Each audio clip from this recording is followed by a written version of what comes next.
નમસ્કાર વિદ્યાર્થી મિત્રો. ધોરણ 12 વાણિજ્ય વ્યવસ્થા અને સંચાલન, ચેપ્ટર 6 દોરવણી. વિદ્યાર્થી મિત્રો, ગયા લેક્ચરમાં આપણે માહિતી સંચારની વિવિધ પદ્ધતિઓ છે તેના વિશે અભ્યાસ કરી ગયા. આજે આપણે માહિતી સંચારમાં વૈદિક એટલે કે ઔપચારિક માહિતી સંચાર, જેને આપણે ફોર્મલ કોમ્યુનિકેશન કહીએ છીએ, તેના વિશે અભ્યાસ કરીએ. વિદ્યાર્થી મિત્રો, માહિતી સંચારમાં સ્વરૂપની દ્રષ્ટિએ તેના બે પ્રકારો પડે છે: વૈદિક અથવા તો ઔપચારિક માહિતી સંચાર, અને બીજો પ્રકાર છે અવૈધિક અથવા અનૌપચારિક માહિતી સંચાર. વિદ્યાર્થી મિત્રો, આ બે માહિતી સંચાર છે એના વચ્ચે તફાવત પણ પૂછાઈ શકે, અને એક ગુણના પ્રશ્નમાં અર્થ પણ પૂછાઈ શકે. અહીં 2 ગુણ માટે વૈદિક માહિતી સંચાર છે તેના ઉદાહરણ આપણે બુકમાં આપેલા જ છે, એ પણ 2 ગુણ માટે હોઈ શકે. અને વૈદિક માહિતી સંચારની લાક્ષણિકતાઓ છે તે પણ 2 ગુણના પ્રશ્નમાં માગી એટલા મુદ્દાને ધ્યાનમાં રાખીને લખવાની થાય, અથવા તો 5 ગુણના પ્રશ્નમાં પણ 5 લાક્ષણિકતાઓ માગે તો પણ એને ધ્યાનમાં રાખીને મુદ્દા લખવાના થાય. વિદ્યાર્થી મિત્રો, આમ તો કહી શકાય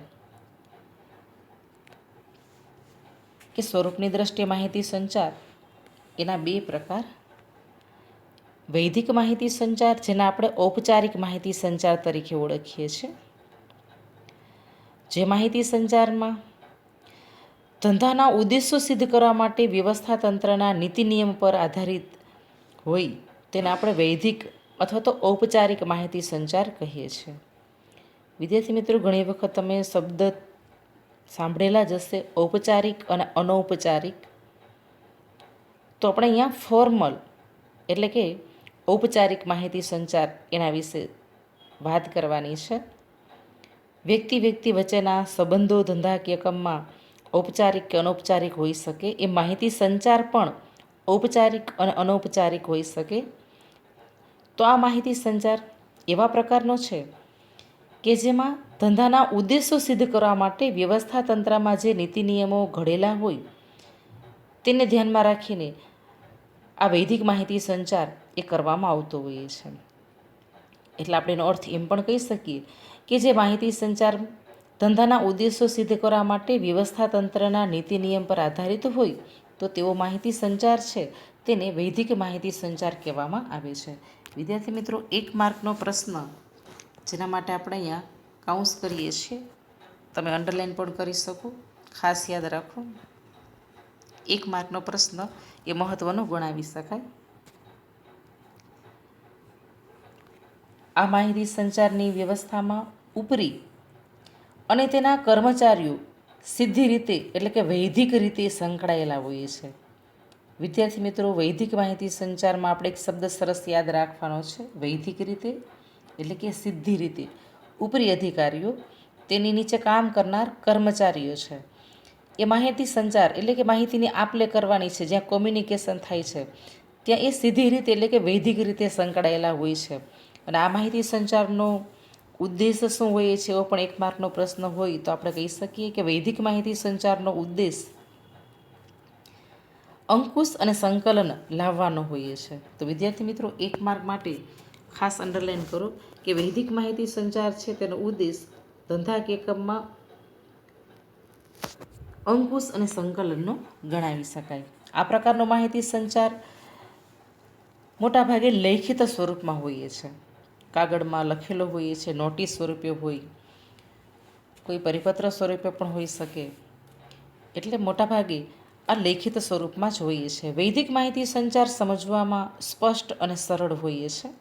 તેમાં માહિતી કોને મોકલી તે અગાઉથી જ નક્કી હોય છે. માહિતી કયા સ્વરૂપમાં મોકલવામાં આવશે તે પણ નિશ્ચિત હોય છે. જે અંગેની વધુ સ્પષ્ટતા આપણે ઉદાહરણ છે 2 આપેલા છે તેના દ્વારા સમજી લઈએ. વિદ્યાર્થી મિત્રો, આ જે ઉદાહરણો છે એ 2 ગુણના પ્રશ્નમાં આ 2 ઉદાહરણો છે પૂછાઈ શકે કે વૈદિક માહિતી સંચારના 2 ઉદાહરણો છે આપો. તો આપણે કહી શકીએ, પહેલું ઉદાહરણ: અનિયમિત ને પૂર્વ મંજૂરી વગર ગેરહાજર રહેતા કર્મચારીઓને ચેતવણી રૂપે આપવામાં આવતી નોટિસ કે મેમો. વિદ્યાર્થી મિત્રો, 12મા ધોરણમાં જ તમે એસપીસીસીમાં સીસીનો જે આખો વિભાગ છે તેમાં આંતર વિભાગીય પત્ર વ્યવહારનું આખું પ્રકરણ છે, તેમાં તમે આ જ બાબત શીખવાના છો કે અનિયમિત અને પૂર્વ મંજૂરી વગર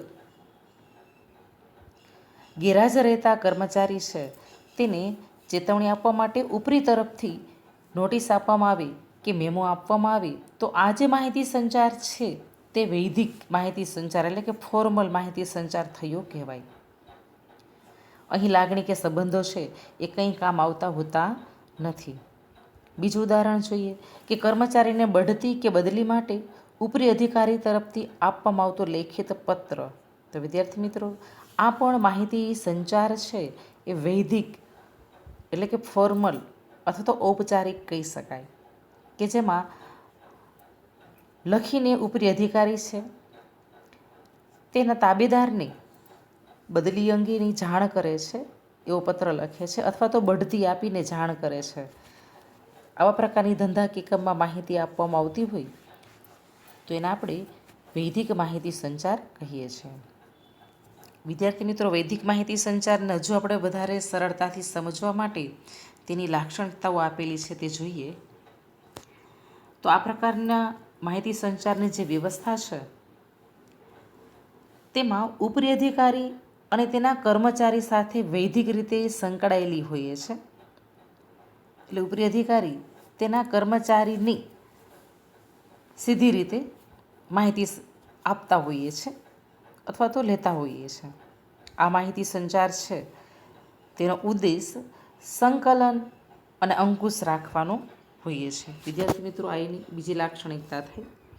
ત્યારબાદ જોઈએ, વૈધિક માહિતી સંચાર મોટાભાગે લેખિત સ્વરૂપે જ હોઈએ છે, કારણ કે ધંધા કે એકમમાં લખેલું વંચાય. આ ઉદ્દેશને ધ્યાનમાં રાખીને વૈધિક માહિતી સંચાર લેખિત સ્વરૂપે જ થતો હોઈએ છે, જેથી કરીને કોઈ જવાબદારીમાંથી છટકી ન શકે. ત્યાર પછીની લાક્ષણિકતા જોઈએ તો આ પ્રકારનો માહિતી સંચાર એનો સ્વીકાર વ્યવસ્થાતંત્રની એક નીતિ તરીકે થાય છે. ધંધા કે એકમની અંદર નીતિ નિયમોનો એક ભાગ છે, તેને ધ્યાનમાં રાખીને આ માહિતી સંચાર એ કર્મચારીએ સ્વીકારવા જ પડે છે, અહીં ના પાડી શકાય નહીં. ત્યાર પછીની લાક્ષણિકતા જોઈએ તો વ્યવસ્થાતંત્ર અને માળખાને આધારિત હોય છે. વિદ્યાર્થી મિત્રો, વ્યવસ્થાતંત્ર પ્રકરણમાં આપણે વિવિધ પ્રકારના વ્યવસ્થાતંત્રના માળખા વિશે અભ્યાસ કરી ગયા. તો જે પ્રકારનું વ્યવસ્થાતંત્ર છે એ પ્રકારના વ્યવસ્થાતંત્રના માળખાને અનુરૂપ આ વૈધિક માહિતી સંચાર છે એ થતો હોઈએ છે. ત્યાર પછીની લાક્ષણિકતા, વૈધિક માહિતી સંચાર ધંધાના ઉદ્દેશોની સિદ્ધિ માટે તૈયાર કરાય છે. આપણે એનો ઉદ્દેશ એમાં પણ સ્પષ્ટ કરી ગયા કે વૈધિક માહિતી સંચાર છે એ ઉપરી અધિકારી તરફથી તેના તાબેદારોને કે કર્મચારીને કોઈ બાબત આપવામાં આવતી હોય માહિતી, તો એની પાછળનો ઉદ્દેશ એ ધંધા કે એકમના હેતુઓ કે ઉદ્દેશો સિદ્ધ કરવા માટેનો હોઈએ છે. ત્યાર પછીની લાક્ષણિકતા જોઈએ કે આ પ્રકારનો વૈધિક માહિતી સંચાર સમજવામાં સરળ અને સ્પષ્ટ હોય છે.